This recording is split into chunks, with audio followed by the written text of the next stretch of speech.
You've heard that diet soda is terrible for you, that it causes cancer, weight gain, and metabolic issues. But what if conventional wisdom is not only wrong? What if these cold, fizzy, zero-calorie, artificially sweetened beverages could actually help you lose fat and improve your health? Today, we're challenging assumptions to support the seemingly strange concept that yes, diet soda can actually be a helpful tool. Whether you're battling sugar cravings, trying to create a calorie deficit, or simply looking for a guilt-free treat, this episode will give you the nuance and very possibly peace of mind you're looking for when it comes to diet soda. Welcome to Wits and Weights, the podcast that blends evidence and engineering to help you build smart, efficient systems to achieve your dream physique. I'm your host, Philip Pape, and today we're diving into the controversial world of diet soda with my friends Dustin Lambert and Dwayne Ulrich from the Working Weights LLC podcast. Go follow it right now. Pause, find it, follow it. Dustin, who's been on the show before, is a strength and nutrition coach with over a decade of experience specializing in metabolic syndrome and helping countless clients transform their bodies. He's also one of the best guys I know when it comes to unraveling nutrition research. Dwayne is the everyday ombudsman on their podcast. He's a renaissance man of sorts, having been a high school educator in history and science, a coach for track and field, softball, baseball, volleyball, soccer, everything except the Olympics, a firefighter, police officer, and x-ray technician. In short, I think he's ready for anything.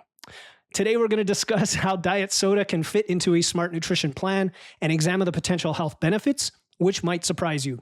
We'll also dive into the evidence on artificial sweeteners and diet soda, including fat loss, obesity, insulin, diabetes, and more, to give you the full picture so you can unfollow the fear-mongering fitfluencers and rely instead on evidence to make the best decision for your goals. Dustin, Dwayne, welcome to the show, my friends. Thank you. Thank you.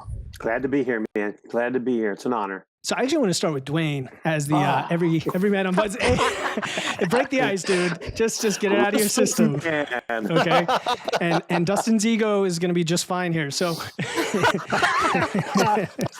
I think.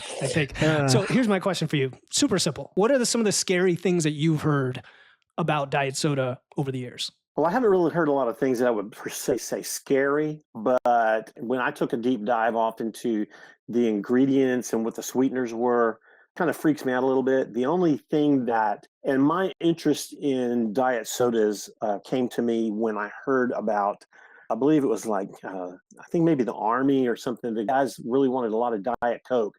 Diet Coke was one of the favorite things that they had. So, the U.S. shipped Diet Coke over to them on these big pallets, but it sat outside, they're in I guess in Iraq. And heat on these Diet Cokes, and these guys were drinking these Cokes, but they'd been sitting out in the heat, and they started getting lethargic and sleepy, and I'm like, that doesn't sound right to me. So that's when I started taking a deep dive off into what the sweeteners were made of and what they look like. Just listening to chemical contents, or maybe about, which we're not going to really talk about today, but chemical contents and how they're made kind of freaked me out a little bit. It's weird. Yeah, I would agree, man, because, we've heard for years, the fewer ingredients, the better. Or if it's made in a lab, steer clear. Or if you can't pronounce the ingredient, don't eat it. Who is that on Instagram? She's hilarious. The nutrition. Oh, you guys might know who she is. She will talk about a food that has all these chemicals, and then she'll reveal that it's a banana. Yes, she'll say here's all these chemicals, and it's actually a banana. I can't remember her name. I know what you're talking about. Yeah, like a dietitian, pharmacist, whatever. Yeah. And then the Diet Coke and the Army thing, I hadn't heard that. What would you say today? So do you drink it today, Dwayne? Do you drink diet soda? No, not really because it scares me or anything, but man, I just don't like the taste. You don't like the taste? Kind of chemically to you, or just? Well, I just want to say, I need to be full disclosure. I drink almost no soft drinks. Okay, cool. I don't like the taste of the Diet Cokes. I don't drink a lot of the diet drinks at all. Never have. And the content of sugar and other soft drinks, it just doesn't fit my nutrition plan. Sure. Yeah. So perfectly valid reason. You don't like it. It doesn't fit for you. Yep. Love it. Dustin, now, if diet soda kills you, why are you comfortable drinking it right now? And what are you drinking? Yeah, that is a good question. There we go. Oh man, wait a minute! Stop. He's got the classic, the silver can, the classic. I have the silver can. Although I do think that that Dr. Pepper Zero probably tastes the closest to the real thing. Mm. However, where I have currently moved to, like a 12 pack of something is insanely expensive. So buying a 24 pack of Diet Coke, so that's the only reason I have Diet Coke is just because of the price. So, but I do like the Dr. Pepper Zero's best. It is one of the most profitable products on the market. I mean, you think they're just adding a tiny bit of, they're squirting in this tiny bit of syrup into water, and they're basically selling water, right? So again, why the question am I not is, dead? yeah, why are you not dead? I mean, we know how awful this stuff is, man. What are you doing to yourself? I guess, I don't know, maybe I'm a superhero? Yeah, I mean, you are, right? So your gut just like churns that stuff into gold and you're good, Pretty right? much, Yeah. yes. And then, the rest of it is excreted in urine through excellence. So Through excellence. Okay, we got to bottle that up. All right. So, all right. In all quasi-seriousness, we don't have to get all serious. Seriousness. Can the premise of this episode, and people are looking at the title thinking diet soda is good for you, sounds like clickbait. They're going to turn it around. It's going to be this myth that we're breaking, like, no, of course it's terrible for you, or it can't be good for you. Can it be good for you? Like, let's start there, and then we can break into the details. Yep. So can it be good for you? I think that the answer is yes. It's kind of a weird position to defend here. So, but yeah, so I'm definitely up for the challenge looking into it. And so just to caveat the entire podcast here, I don't think it's the best thing that you could be drinking, but I'm going to be the lawyer for diet soda here today, and I'm going to make the case that it can be particularly good for you, especially in certain circumstances. So context matters is what you're saying? Context definitely matters, yeah. Okay. How would you put it compared to alcohol on the spectrum of beverages that are quote unquote good for you in general or depending on context? On a scale of 1 to 10, it's probably a 12 better than alcohol. Okay. All right. Okay. Just laying the relative things for people because, everybody loves to drink alcohol. And so, okay. So let's, go ahead. Oh, yeah, I was going to say, so that might jump into like the cancer concerns right away. So, there are concerns for cancer regarding this stuff. Probably the one sweetener that most people are familiar with would be aspartame, and that was recently added to the IARC list of carcinogens. Now, it's in the category of 2B, as in Bravo, which is a probable carcinogen. And it's in there with other things like pumping gas in your car, Asian pickled vegetables, like a whole bunch of stuff.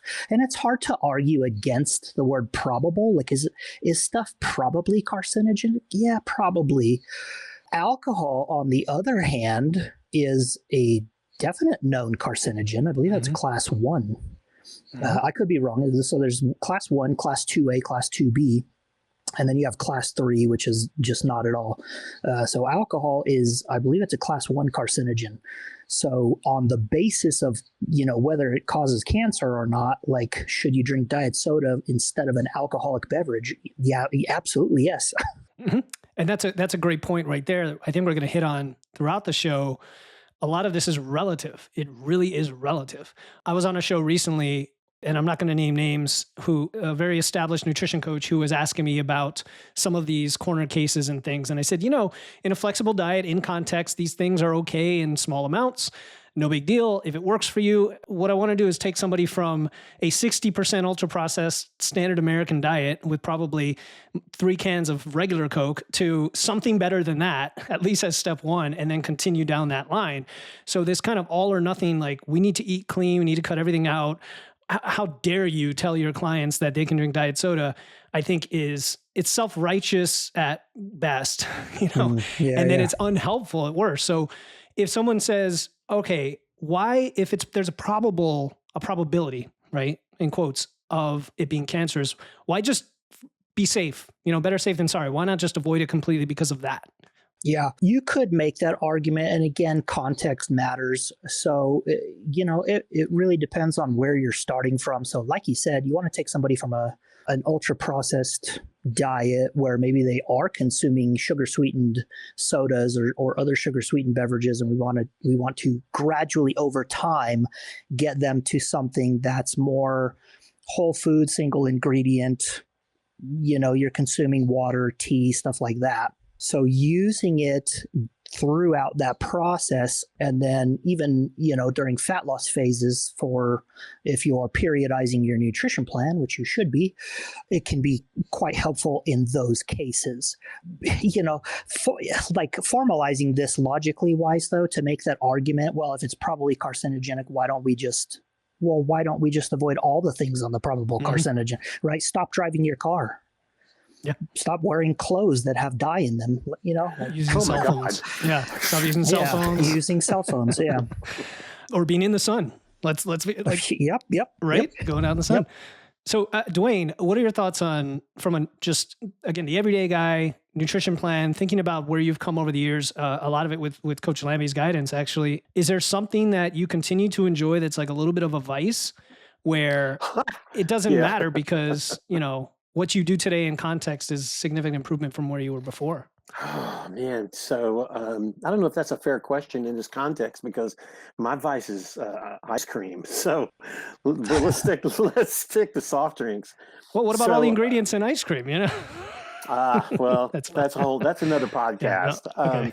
No, but just for me, it's like I've tried to like diet drinks, and I can drink maybe half of a Coca-Cola or a half of a Dr. Pepper, maybe.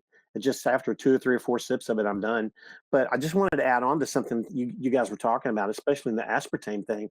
I did some research with Coach Lambert, and we did a podcast on neotame, and a while back we did a whole big old podcast on sweeteners and on the aspartame thing. So yeah, it's a known carcinogen, but I mean you have to like consume like 80 something for a 150-pound person. You'd have to consume like 80 packets or 17 or 18 diet drinks in a day to like even start to be concerned about it.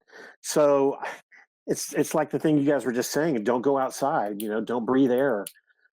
So as much as I would like to say, coming into this podcast, as much as I'd like to say that diet drinks are bad for you, I think that there's a component of consuming diet drinks that could maybe turn against you.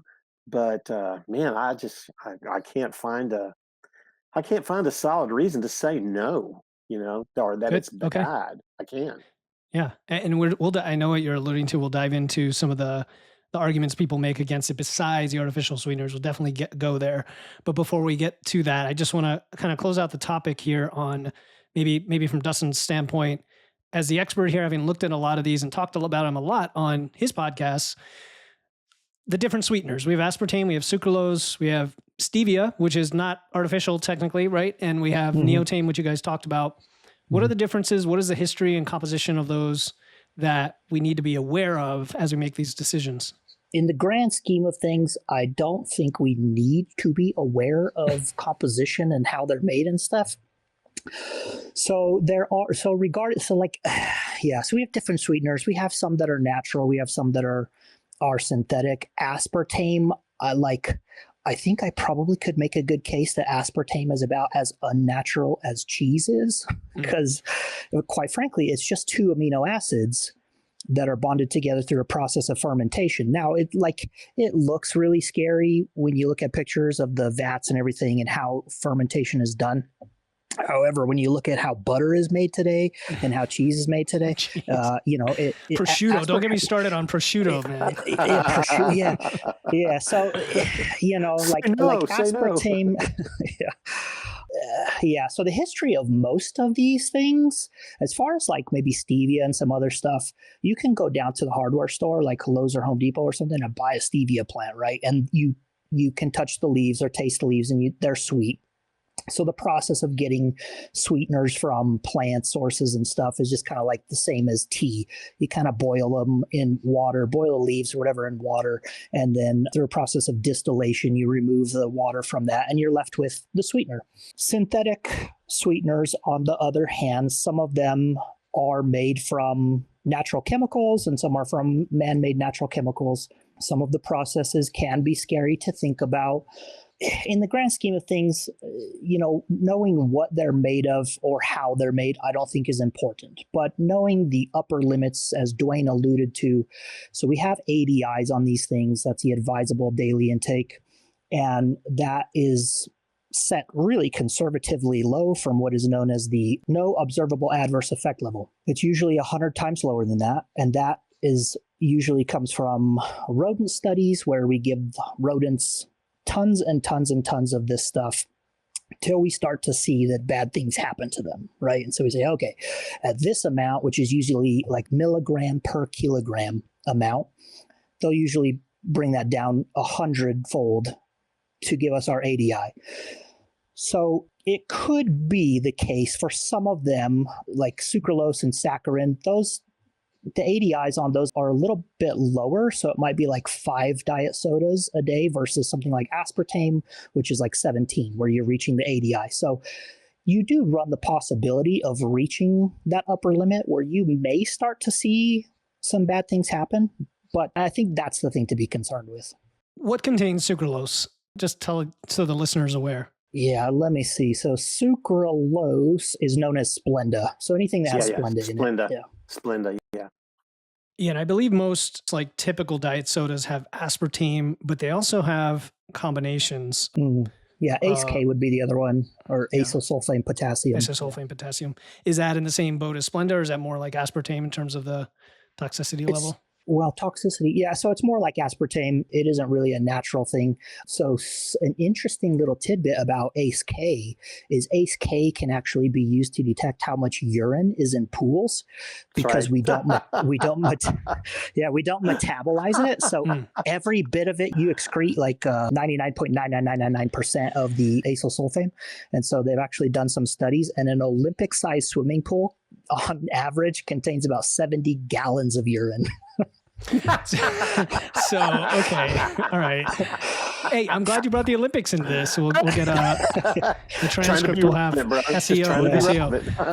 But that point about the how much is absorbed, metabolized is important as well. You guys did that episode on Neotame. Thank you for doing that because, that's been coming up more often. And that's one of the points you made was the level of absorption is so tiny. You have to account for that. Yeah. So these are important. All right, let's move on to, okay, so I think we've established that there's a certain level that is far beyond what a typical human is going to consume. And even if it is 5 or 6 cans a day, maybe that's in excess for any particular thing anyway, for someone, I'm guessing, right? What about the evidence on, let's go to the next thing, body weight, weight management? Because we hear two sides of the equation. We hear, on one hand, these are 0-calorie beverages. So of course, you're not consuming any calories. So that's a benefit for intake. And, you feel something, you put something in your stomach, whether it's water, diet soda, doesn't have calories. Maybe that helps with weight management. On the other hand, all these claims about insulin being spiked and your sweet tooth is triggered. So now you're going to seek out other foods. Lay it out. Like, what does the evidence say on all of this? And maybe we could break it down and go one by one, starting with just the weight management. Yeah. So on the weight management aspect of it, which kind of ties into whether or not it causes you to consume more sweets or more food in general. Those are kind of tied together. So what we're looking at is a discrepancy between experimental trials. So people would know this as RCTs or randomized control trials, something like that. And then what we see in epidemiology. In randomized control trials, when we take people in and we put them in an experiment and we say, okay, we're going to randomize you guys. This group is going to get water. This group is going to get diet soda. And we see what happens. People lose weight. And we have trials as long as a year, going on a year long here. Let me see if I can find one.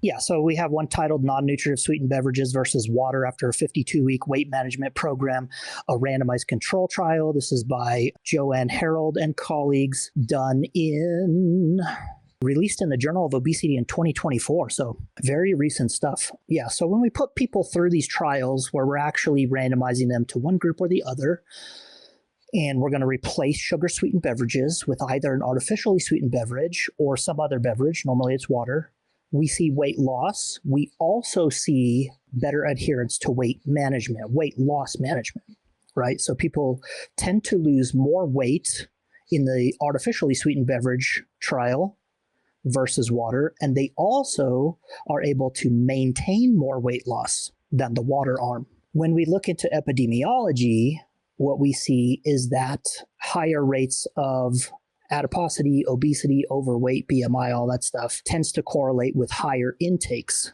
of artificially sweetened beverages, diet sodas. We'll just use diet sodas to make everything easier. Mm-hmm. And so what a lot of the fear mongers, as you alluded to in the beginning, what a lot of them do is they will take the correlation, the association from the epidemiology and just kind of run with it, right? Say, that's the results, here it is. But we have a discrepancy between the two. And it doesn't exist in every prospective cohort. So we're talking about prospective cohorts here, but a lot of them do. So we have to explain why. We have to account for why this discrepancy exists. And so the reason for that is that in these prospective cohorts, a lot of times what we're missing is a temporal component. So we want to know if X came before Y or if Y became before X. So did people start drinking diet soda before they became overweight and obese? Or does being overweight and obese necessarily lead to people consuming more artificially sweetened beverages or diet sodas in an attempt to gain weight loss or to maintain some amount of weight loss? There are other confounding factors. I hate to use the word confounding. I'd rather use the word mediating or moderating. There's other things like family history of obesity, all this stuff.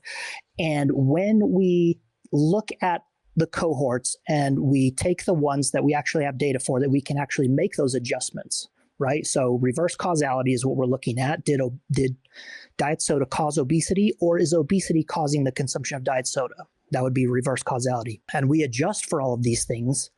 What we find then is that association that we're looking at actually goes away, okay? And so what we're left with, a pretty good meta-analysis here, is by Lee and colleagues, the relation of change or substitution of low and no calorie sweetened beverages with cardiometabolic outcomes, a systematic review and meta-analysis of prospective cohorts. And what they did is they took some cohorts that had the data that they needed to make these adjustments, and they adjusted for reverse causality and some of these other things that might confound those results. And what they found is that actually sugar sweetened or diet sodas are associated with weight loss, small amount, and weight maintenance, not the other way around. Yeah. I love how you split those up too, because on one hand, we're actually looking at causality, like you said, with the randomized controlled trials. And then on the other hand, it's just a bunch of data that have been observed, and now we have to link it together properly and have it in the right time-based direction. Dwayne, what do you think about all this? I've heard how you talk with Coach Lambie on your podcast. It's so confusing. It's so overwhelming. The average person is not going to be reading a bunch of papers, let alone reading one paper, and they're trusting us. They're trusting people. Yeah. What are your thoughts on that? This or in general? Well, just a couple of things is one of the things that I looked at real quick. I just want to put this out there before I forget about it. But I looked at a study that came out of Harvard.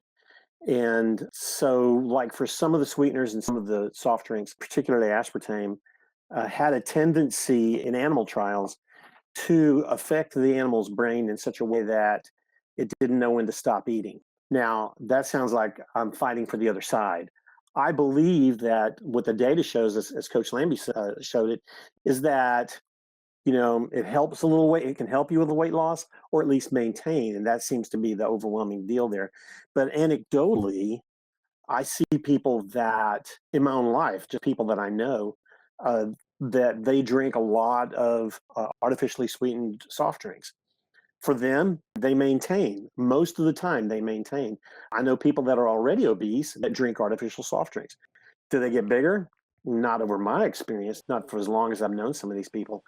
But I do believe there's a responsibility on the individual going back to nutrition, because if you just drink that and think that's going to help you lose weight, that may not be really the case for you. But by the same token, if you're tanking on soft drinks that are artificially sweetened, there's a possibility for you to eat more. I see that as a thing, and just anecdotally from what I know.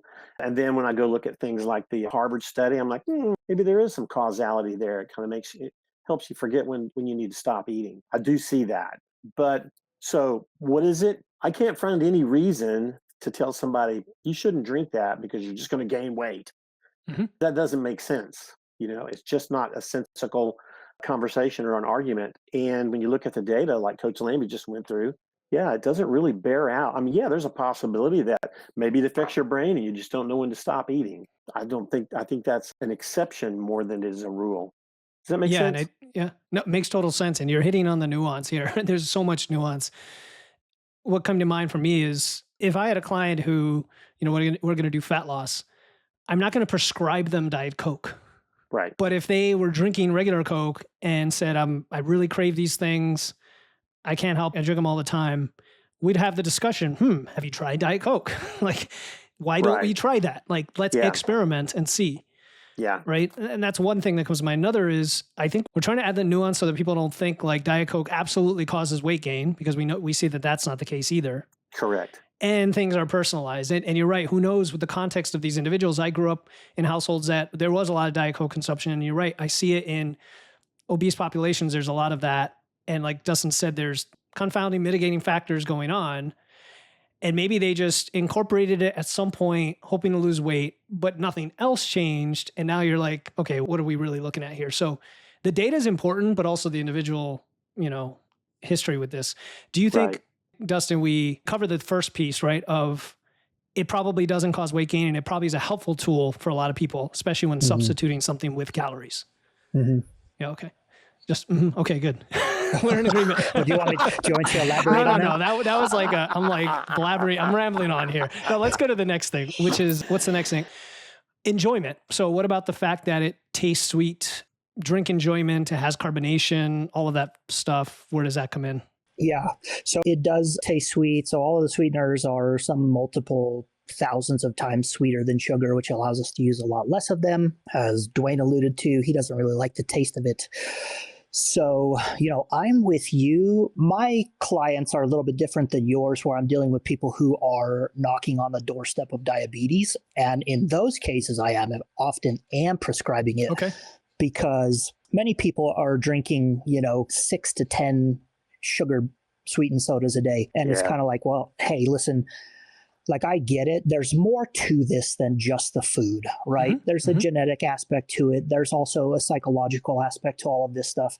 And it's like, I understand it. So let's start maneuvering our way into, instead of 6 to 8 regular sodas a day, to 6 to 8 diet sodas a day. And then again, the time, I tell everybody, like, it doesn't matter where we get in the next 6 months. What's important is where we get in the next 6 years. So even if we're consuming a 12-pack of diet soda a day right now, right, as long as there's an exit strategy to get to that point, we need to be there. It does, handle the sweet tooth. When I go through fat loss phases and I'm craving sweet things myself, a diet soda often does alleviate whatever that craving is. The carbonation in it also helps, I think, people feel full, and that can help during weight loss periods or fat loss phases. You're not always going to outrun the ghrelin monster forever. It's going to catch up with you at some point. So again, nuance to all of this stuff. But yeah, it can not cure, but it can help alleviate sweet tooth cravings. It can help with that psychological aspect of, I've been drinking soda for a while now and I love them. I don't want to give them up. So, okay, well, let's swap over to this. That reduces the amount of sugar intake that my clients are seeing, which brings their fasting glucose down, their HbA1c down, all that stuff. So yeah, for the everyday person, if you're looking to maybe reduce intake of a certain foods that are sweet or whatever the case may be, diet soda certainly can help in that aspect. The most value that I got from this was the fact that I had someone that I could talk to about anything and that there was going to be no judgment. It was just, well, here are your goals. Here's the best way that you're going to achieve it. And then let's work together to help you feel inspired and motivated to do that. And there's a lot of people out there trying to be coaches, and not all of them have done the work. And also just be a genuine person that is positive and coming from the heart in terms of wanting to help. And Philip really embodied all of those qualities. I would recommend him to just about anyone that's looking to achieve goals in that realm of their nutrition and building new habits. Yeah, I agree. Actually, in fat loss again now, and I typically will have a can of diet soda almost once every day during fat loss, just in the afternoon, like I'm doing right now, because it fits in that window. It hydrates me and it tastes good. I mean, I don't see anything wrong with it. And that's kind of what we're here to give people that peace of mind of it's okay. It's okay. It's like, what do you think, Dwayne? Yeah. Oh, I completely agree. It's like, for one thing, it's like the long term is thinking about it in short term. You have to think in a longer term. We all like to change things right away. We're in a hurry. I've got to have it now. I got to change right now. I got to lose all this weight right now. I've got to stop being a diabetic today. It's a process. And I have to tell you that compared to sugar sweetened soft drinks, or what they call SSBs, sugar sweetened beverages, man, the amount of sugar in a regular soda water, man, I'm kind of sorry I started reading that, but it's staggering. So yeah, I think the artificially sweetened soft drinks it's a definite plus. It's a definite plus. And I'll tell you, a few times you mentioned the amount of sugar. A couple times I might have gone and asked for fountain soda at a place and they gave me the sweetened version of it instead of the diet.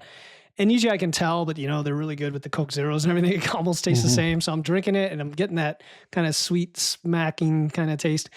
But I just finish it thinking in my head, like, no, they gave me the diet. And then I come to find they didn't.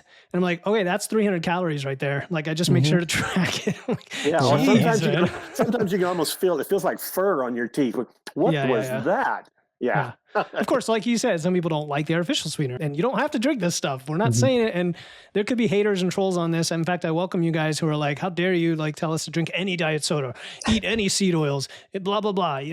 We love it. Bring it on. So Dustin, what about, did we address the part about whether it causes you to eat more? I mean, we addressed that studies show it doesn't cause weight gain, but what about this idea that it both spikes your blood sugar, or causes you to eat more? Yeah. Okay. So those are they're two different things. Let's start with the two different things. Yeah. The eat more thing. Okay. So if we're looking at the epidemiology, and we would see that higher rates of overweight and obesity correlate with higher consumption of diet sodas. And then we also might just observe people in our own lives who have been overweight their whole life and they always drink diet soda. And we're like, well, that's not helping out at all. So I can see where that idea comes from. And then as Dwayne alluded to, we certainly do have rodent studies where they give them artificial sweeteners and it leads to spontaneous consumption of an increase in spontaneous consumption of calories. Hitting on the rodent stuff, and this goes into gut microbiome research and cancer research as well. So there have been several papers. I brought up a couple of them in our artificial food coloring episodes. And then there was one that came out very, very recently in the dealing with cancer, I believe. I don't have that one pulled up, but Dr. Muhammad Allo, he brought that up on Twitter. What we see from rodent research regarding translation to human outcomes. So if we just look at the amount of rodent research where we might be trying to develop a drug or something to treat a human disease, the amount of drugs that we start testing in rodents and even psychological outcomes and even cancer outcomes that actually makes it to first phase clinical human trials, and then even less once we get to FDA approval of things, translates to about 5%. So 95% of the rodent research that's out there does not translate to human outcomes. Okay. So if we have a rodent study that shows we give rodents this sweetener and it spontaneously increases their calorie consumption, we might look at a few things. How much of it are they giving? What is the length of exposure that they're allowed to have? All these things. But then the other aspect is that, well, it probably doesn't translate very well to human outcomes because we have human randomized control trials where we give people diet soda and they don't eat more. They eat less. So just substituting, and a lot of these trials that we're talking about a substitution of 2 beverages a day. So 2 cans, 12-ounce cans of soda per day is what most of these trials shoot for, with a minimum of 3 sodas per week. So even at a minimum of 3 sodas per week, we are seeing spontaneous weight loss. So whatever is happening there, as far as the impact that these might have on brain regulation or gut regulation, is leading people to eat less. It's not the other way around, right? Because when we actually test it, what happens when we give people diet soda and we're actually measuring these outcomes, people lose weight. They don't gain weight. So do you think it simply comes down to energy balance at the end of the day here, and that there are no other aspects of the artificially sweetened piece of diet soda that can have a positive or negative impact? Do you know what I'm asking? I think so. I think that there probably is some effect that the sweeteners are having on the microbiota in our guts, or gut, so all that stuff. And then we also know that gut microbiota, or what's the term I'm looking here for? Flora, the whole thing. So our entire digestive tract, right? So there's all stuff going on, and we have a gut-brain axis, and we have drugs out now that stimulate hormones that are produced in response to things that happen in our gut, and that signals our brain things. So I certainly think that there's something happening there.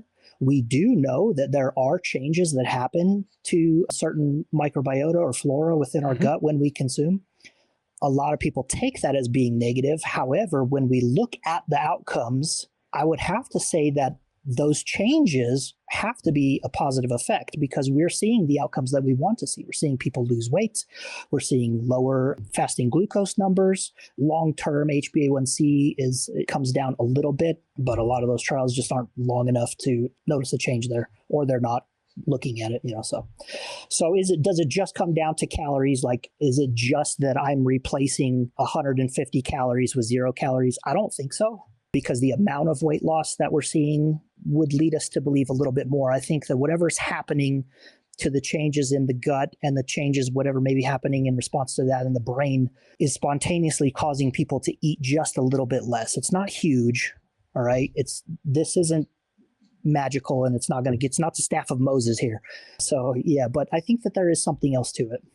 That's an interesting one, because we're almost taking the benefit even that one step further.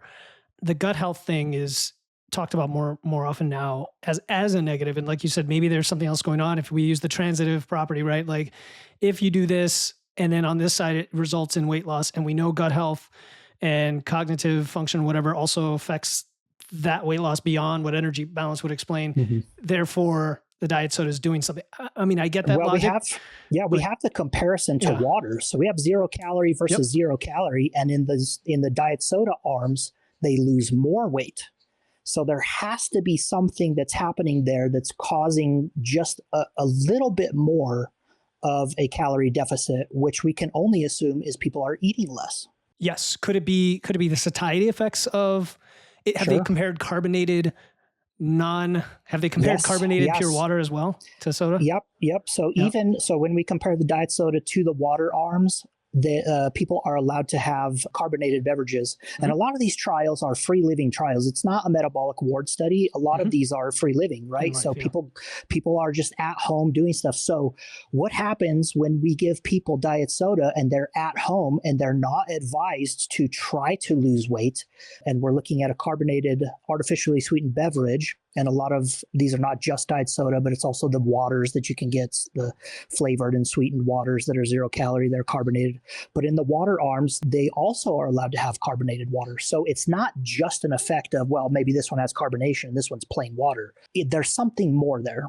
And could it be just psychological hunger? Because I feel like, even in my own personal experience, it takes away the craving. It kind of rubs that itch, and therefore you don't eat. And it's as simple as that. What do you think? It could be. Yeah, could be. Yeah. It's fascinating. Well, whatever it is for an individual, they can look at the data and see what happens and make the best decision. So what about the insulin response thing? I want to jump in real ahead, quick. Dwayne. Yeah, I want to jump in real quick on this. So I agree with that. I read some studies about the carbonated water also kind of having the same effect. I agree. There's something more about the diet soda as opposed to just carbonated water, but carbonated water has a more intense effect than just plain water itself. And I want to go back to the rodent thing I said earlier, because I don't want people to misunderstand about, certain sweeteners causing, animal trials to where they didn't know when to stop eating. The thing Coach Lambie said about, when we're using rodent studies, a lot of times what they're pushing for is they're just pushing for the maximum amount. When do we get, when do we get an adverse effect? So I think we were doing a study on neotame on our podcast. And so they gave the animal subject, like, what Coach was it, 7,000 times what the normal that one was just a petri dish. No! I just referenced stuff in the past that we looked at. Yeah, but it's just massive. But they give massive amounts to. I mean, just look at we talked earlier about aspartame.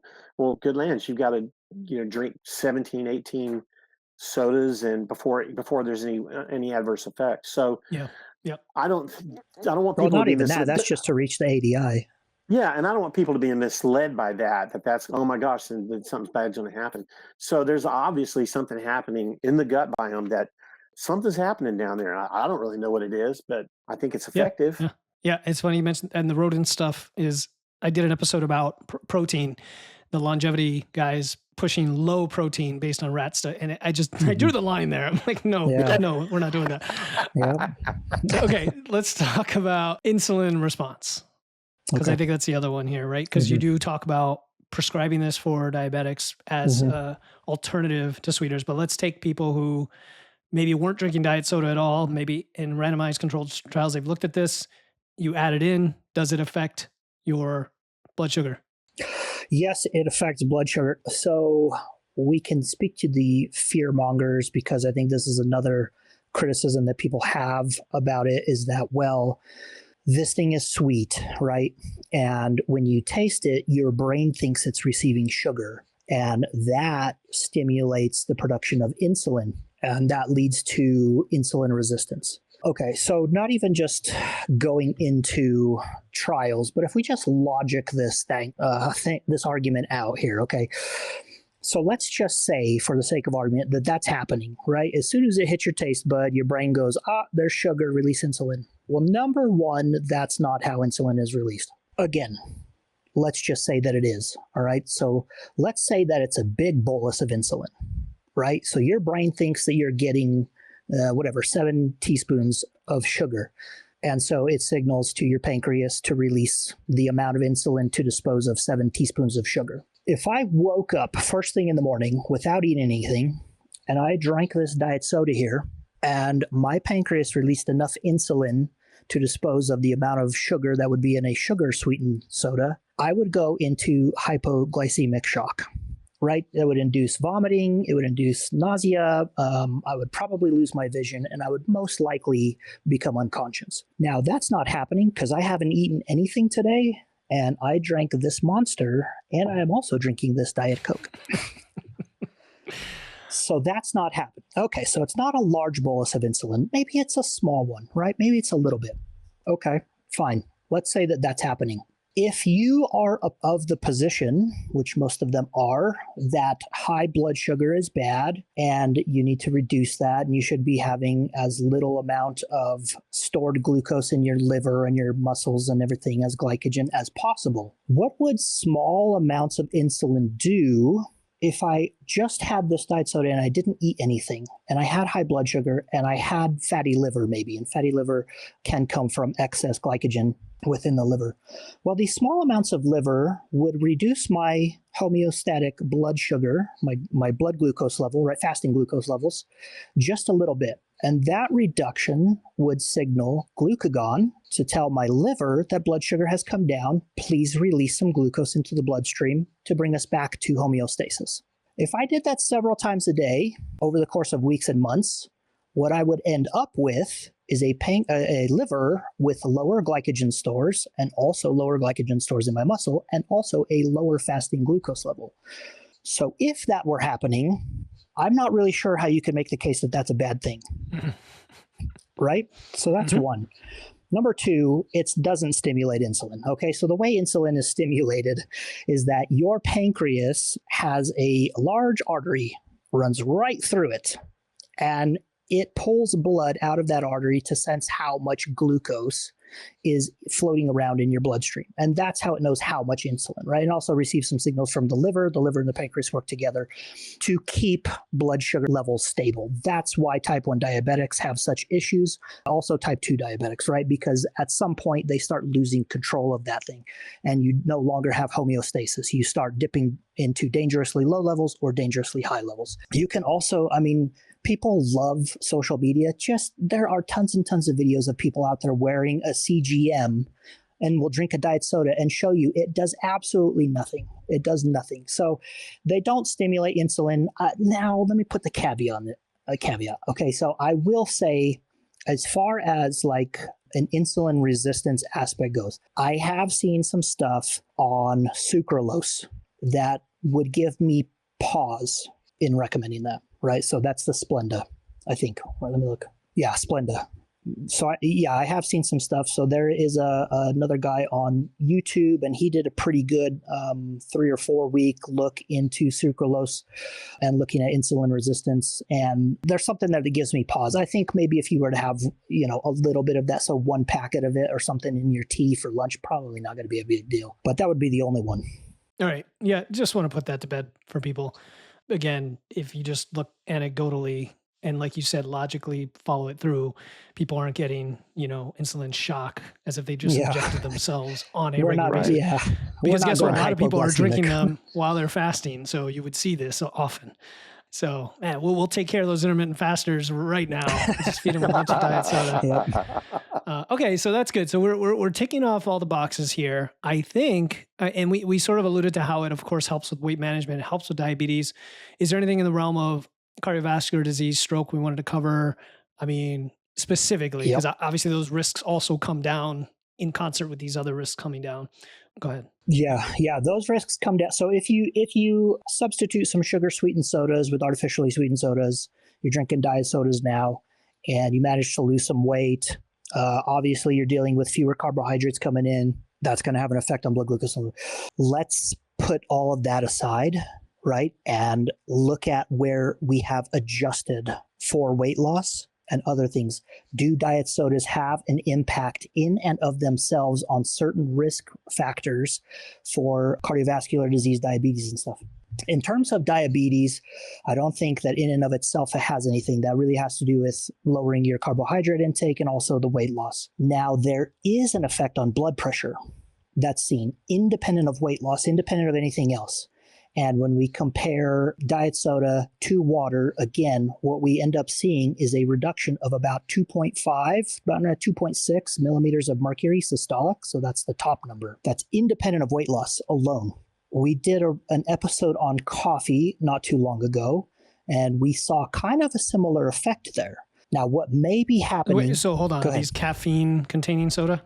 Is that... Caffeine-containing soda, yeah. Okay, not diet. This is not with caffeine-free. Right, not caffeine-free. Okay. Yeah, so it's just, it would be just low-calorie, no-calorie sweetened beverages in general. I'm just using the word diet soda to be simple here, right? So they may contain caffeine and they may not. But overall, when meta-analyzed, what we see is that artificial sweetened beverages tend to lower blood pressure just a little bit more than water when we substitute sugar-sweetened beverages. So it's about 2.5 millimeters of mercury systolic. Top number. It's estimated by the American Heart Association that a 3 millimeter of mercury reduction in systolic blood pressure on an individual basis is clinically meaningful. Yeah. So on itself, all alone, it almost gets you to that clinically meaningful reduction, right? If you manage to lose weight, now you're in a clinically meaningful reduction. So that reduces your risk of coronary heart disease, and it also reduces your risk of stroke. On a national level, on a population level. So what I've seen is if there was a population-wide reduction, systolic of 5.5 millimeters of mercury, that would lead to a 15% reduction in coronary heart disease and a 27% reduction in stroke. So that's at 5.5. So if we do some quick math here, we go down to 2.5, 2.6. What we're looking at on a nationwide level would be somewhere around a 6 or 7% reduction in coronary heart disease incident, not risk, incidence of coronary heart disease, and somewhere around a 12% reduction in stroke incidence both. So coronary heart disease, we're talking about stuff like heart attacks and other things like sudden heart failure, pectoral angina, all this stuff. There's about 800,000 people who have heart attacks every year, and there's about 800,000 people who have strokes every year. What that results to would be, right, so if this were to be the case, if we could get a nationwide reduction of 2.5 millimeters of mercury systolic blood pressure, that would be about 40,000 fewer heart attacks every year and about 100,000 fewer strokes. So Dwayne, you're going to start drinking diet soda now, right? Not only do we say it's not bad for you, it's good for you. We've got some diet root beer in the fridge right now. The root beer is caffeine free, so just make sure you pick the time of day you want it. Oh, I drink my coffee. Yeah. I do drink coffee. Yeah. It's so fascinating, right? With the blood pressure, is there a concurrent reduction in blood lipids like LDL? Do they have data on that? Because that's again another factor for CVD. Yeah, so there is reduction in blood lipids. I think that probably has more to do with the weight loss than anything. Oh, makes sense. Yeah. Wow, crazy. So yeah, seriously, we are delivering on the promise of this episode so far. I think that there is a case that it can be good in some cases for certain people in certain contexts. I'm going to keep saying that. Oh, speaking of coffee, you guys drink cryo brew? You ever tried that? It's the brewed coffee. So, brewed chocolate. It's brewed chocolate. Brewed chocolate? Oh, that's up my alley here. Yes. Yeah. Check it out. You have my attention. Check it out. So it's got almost no caffeine. So for me, it's like having coffee at night. I can have that cup of coffee at night. Again, during fat loss, it's kind of like diet soda. It itches the flavor and the craving and the having something in your mouth, but with the bitterness and like thickness of coffee. Of a coffee. Yeah. I'm a foodie. If you couldn't tell, I could. So where does caffeine fit into all this? And that's why I alluded to it, because that's a strong factor, I imagine, depending on what you're studying. Yeah. So the caffeine, caffeine levels vary between diet sodas. So what I found between the diet soda stuff and the coffee stuff is that caffeine is a diuretic, so it will cause you to pee more. However, diet sodas are 95% water. Okay. We don't see dehydration happening from consumption of diet soda or coffee. That's not happening. And so despite caffeine being a diuretic, it just may be that you're drinking enough water along with it to counteract that effect. Dwayne, did you look into the sodium excretion? Yeah, it's kind of just, it's kind of like social media fodder, just like being dehydrated because you drink too much caffeine or eat too much coffee. The same thing with diet drinks. It's just social media fodder. It's like, oh my gosh, you're going to deplete your potassium levels. You're going to start offloading all this stuff because it's diuretic. We saw in our podcast on caffeine that doesn't hold true to the data. It doesn't. So I don't think that's an issue at all. I think there may be some effect of increased sodium excretion to go along with it. So in terms of the coffee, there was a trial that we looked at where they did measure sodium excretion, and it was higher in the coffee group than the water group. So the fact that we see blood pressure reductions independent of weight loss from artificially sweetened beverages that may have caffeine, I think there may be a case to be made there too that you're having an increased sodium excretion from that, which is going to help with the hydration status, but also with the blood pressure thing. Yeah, that's a positive. But again, going back to what I was saying is, like, as far as other base minerals in your body, you're not going to deplete things like potassium, magnesium, and stuff like that. There is a sodium offload that is a boost. I mean, that's a plus. But I was just saying, overall elements in your body, it's just, you're not going to offload a bunch of stuff that's going to hurt you. Go eat a banana. Absolutely. Actually, then sodium comes up as a thing too, because the soda I'm drinking has 60 milligrams, and some diet sodas have quite a bit more, 200 something milligrams. And I know, Coach Lambert, you're big into like not over subscribing to the fact that we're undersalted, right? There's this like narrative that we're all undersalted. Yeah. And maybe some people have too much salt and it's causing high blood pressure.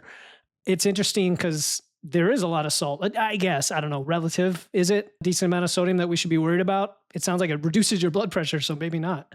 Is there a lot of sodium in the diet sodas? Yes. Yeah, so it varies from one to the other. I think Diet Coke has like 55 milligrams of sodium, 40 milligrams of sodium. So it varies. Like, am I concerned about somebody having a diet soda with 40 milligrams of sodium 3 or 4 times a day? Not really. So we're looking to stay under 2,300 for the day. And if you have 3 or 4 Diet Cokes, we're at 200. Like, there's plenty left to salt your food. All right. There's one other benefit I thought of, and that is cavity risk. Oh yeah, Which I took a deep dive on this. Did you? Okay. I found it fascinating, and so I think we just need first of all we need to take a look at the sugar sweetened beverages first. It's just like your mama said, that stuff's going to rot your teeth out. So for a child, there's a term for it. I can't remember what it is. Primary dentinate. I can't remember. But anyway, for a child, like sugar sweetened beverages are just caustic, just tear the child's teeth up. They shouldn't be. If they drink a little bit of a soda, man, you need to wash those teeth out and brush them. And then as in your teens, your young adulthood, it doesn't have quite an effect. An older person, I'm still talking about sugar sweetened beverages. So for an older person, you don't have the cavity issue, but you have an erosion. It increases erosion in your teeth. But now going to the artificially sweetened ones. So there's the thing that happens is that I think it's called cardiogenic, is that when you drink a sugar sweetened beverage, the sugars break down into an acid. And so that's what's tearing up the enamel on your teeth. So artificially sweetened beverages aren't cardiogenic. So your body doesn't take that stuff and generate an acid. So there's really not much impact on your teeth, even on it's called a primary dentinate, I think it is, and middle age, like early teens to 20 something, and even adults. There's not that much of an impact there. The only impact that I found in the studies that I was looking at was that artificial sweeteners are used a lot on foods or treats, especially that are highly acidic. And so you might be using whatever you're going to get is probably going to be coming from a higher acidic type food or treat or sweets or whatever. Gosh, the first thing that comes to my mind are those nasty little worms and the gummy worms, with the sugar on them. Jesus, Sour Patch gummy worms. Sour Patch Kids, Oh, I hate those things. But so if you find those with artificial sweeteners, it's not the sweetener that's tearing you up. It's going to be just the acid from the food. Sure. So it's a plus. I mean, all right. Hey, we're busting this left and right. Man. Yeah. So guys, as we wrap up, I think we've addressed the general premise here about whether diet soda is harmful or not, and in what context and what the evidence is. And we're kind of scratching the surface because I realize there's a lot out there. Is there one thing that we didn't cover that you wish I had brought up? Yeah, on whether or not these things are banned in Europe. Wow. Didn't even think of that. Okay, that's a good one. Let's go there. So that's a common criticism online by the fear mongers. And, the answer is, quite frankly, no. So what people are missing about things that are supposedly banned in Europe, so they'll say a lot of things are banned in Europe, BHA, BHT, I think aspartame was the latest one. Europe doesn't use the word. They have an E designation for food additives. So if you want to go and look at it, you can just Google European Food Safety Authority food additive list, and you'll find E designations for things. Aspartame is under the E designation E951. ACE-K is E950. Sucralose is E955. Yeah, so these things aren't banned in Europe. The people that you're listening to just don't know anything. There we go. Anything to add to that, Dwayne? No, but I will add this. There are some plant extract that are banned in Europe as well. Like cannabis? Maybe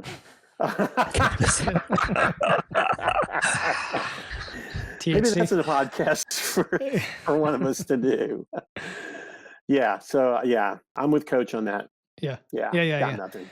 I mean, my skepticism here is go way up when you say Europe or California. So same difference, man. It's the same difference. Yeah. All right, man. Cool. So this has been awesome. I think we had fun. I think I learned a few things that I didn't know, which is always real gold when I have these conversations.